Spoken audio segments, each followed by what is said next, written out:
तो कैसे हैं आप सभी। मैं बिहार की बेटी झारखंड की बहू सीमा आप सबों का ममास ब्लॉग में बहुत बहुत स्वागत करती हूँ। दोस्तों, मैं आप लोगों के लिए लेकर आई हूँ 14 सितंबर को पड़ने वाली परिवर्तनी एकादशी की प्रसिद्ध कथा, जो आप लोगों के साथ शेयर करूंगी। प्रत्येक एकादशी का हिंदू धर्म में महत्व है। भाद्रपद माह के शुक्ल पक्ष की एकादशी तिथि को परिवर्तनी एकादशी के नाम से जाना जाता है। इस दिन भगवान विष्णु के वामन अवतार और भगवान गणेश की पूजा का विधान है।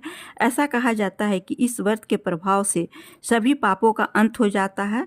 हिंदू पंचांग के अनुसार इस साल यह व्रत 14 सितंबर 2024 को रखा जाएगा।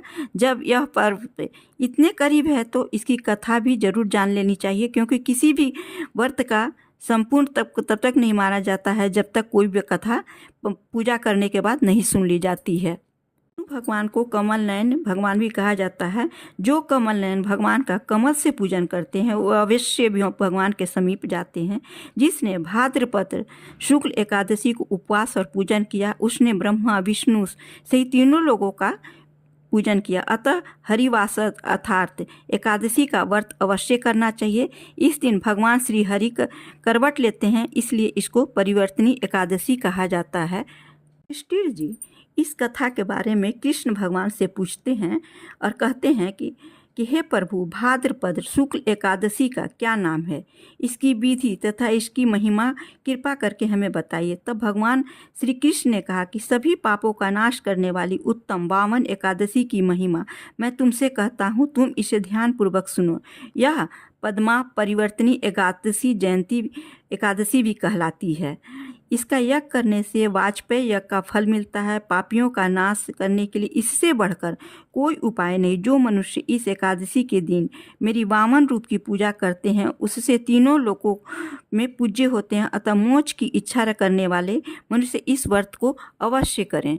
श्री कृष्ण कहते हैं, जिसने भाद्रपद शुक्ल एकादशी को उपवास और पूजन किया, उसने ब्रह्मा विष्णु सहित तीनों लोकों का पूजन किया। अतः हरिवास अर्थात एकादशी का व्रत अवश्य करना चाहिए। इस दिन भगवान श्री हरि करवट लेते हैं, इसलिए इसको परिवर्तनी एकादशी भी कहा जाता है। धरण के वचनों को सुनकर युधिष्ठिर बोले कि भगवान, मुझे अति संदेह हो रहा है कि आप किस प्रकार सोते और करवट लेते हैं तथा किस तरह राजा बलि को बांधा और वामन रूप रहकर क्या क्या लीलाएं की।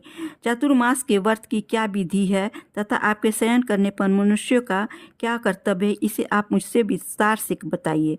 तब श्री कृष्ण ने कहा कि हे राजन, अब आप सब पापों को नष्ट करने वाली कथा का श्रवण करें। त्रेता युग में बलि नामक एक दैत्य था। वह मेरा परम भक्त था। विविध प्रकार के वेद सूक्तों से मेरा पूजन किया करता था और नित्य ही ब्राह्मणों को पूजन तथा यज्ञ का आयोजन करता था।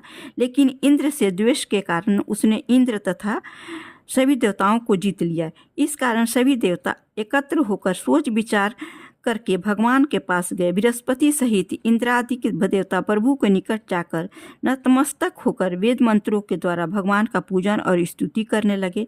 अतः मैंने वामन रूप धारण करके 5वां अवतार लिया, फिर अत्यंत तेजस्वी रूप से राजा बलि को जीत लिया। इतनी वार्ता सुनकर राजा युधिष्ठिर बोले कि जनार्दन, आपने वामन रूप धारण करके महाबली दैत्य को किस प्रकार जीता।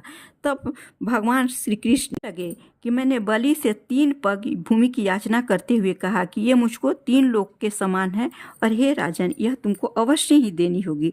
तब राजा बलि ने इसे तुच्छ याचना समझकर 3 पग भूमि का संकल्प मुझको दे दिया और मैंने अपने त्रिविक्रम रूप को बढ़ाकर यहाँ तक कि भूलोक में पद, भूलोक में जंघा, स्वर्गलोक में कमर, महलोक में पेट, जनलोक में हृदय, यमलोक में कंठ की स्थापना कर सत्यलोक में भूम मुख, उसके ऊपर मस्तक स्थापित किया। सूर्य, चंद्रमा आदि सब ग्रह गण, योग, नक्षत्र, इंद्र आदि देवता, शेष आदि सब नागपाशों ने विविध प्रकार से वेद सूक्तों से प्रार्थना की। मैंने राजा का हाथ पकड़कर कहा कि हे राजन, एक पद से पृथ्वी, दूसरे से स्वर्गलोक पूर्ण हो गए, अब तीसरा पग कहाँ रखूं। तब बलि ने अपना सिर झुका लिया और मैंने अपना सिर पैर उसके मस्तक पर रख दिया, जिससे मेरा वह भक्त पाताल को चला गया। फिर उसकी विनती और नम्रता को देखकर मैंने कहा कि हे बलि, मैं सदैव तुम्हारे निकट ही रहूँगा। विरोचन पुत्र बलि से कहने पर भाद्रपद शुक्ल एकादशी के दिन बलि के वाश्रम पर मेरी मूर्ति स्थापित हुई। इसी प्रकार दूसरी क्षीर सागर में शेषनाग के पृष्ठ पर हुई। हे राजन, इस एकादशी को भगवान शयन करते हुए करवट लेते हैं, इसलिए तीनों लोकों के स्वामी भगवान विष्णु का उस दिन पूजन करना चाहिए। इस दिन तांबा, चांदी, चावल और दही का दान करना उचित माना जाता है। साथ ही रात्रि का जागरण अवश्य करना चाहिए। जो विधि पूर्वक इस एकादशी का व्रत करते हैं वे सब पापों से मुक्त होकर स्वर्ग में जाकर चंद्रमा के समान प्रकाशित होते हैं और यश गा पाते हैं। जो साधक इस कथा को पढ़ते या सुनते हैं उनको 1000 अश्वमेध यज्ञ का फल प्राप्त हो जाता है और श्री हरि की कृपा सदैव के लिए उन पर बनी रहती है। तो परिवर्तनीय एकादशी की कथा यदि आप लोगों को अच्छी लगी हो तो प्लीज़ लाइक, शेयर और कमेंट अवश्य कीजिएगा और बताइएगा कि आप लोगों को यह कथा कैसी लगी।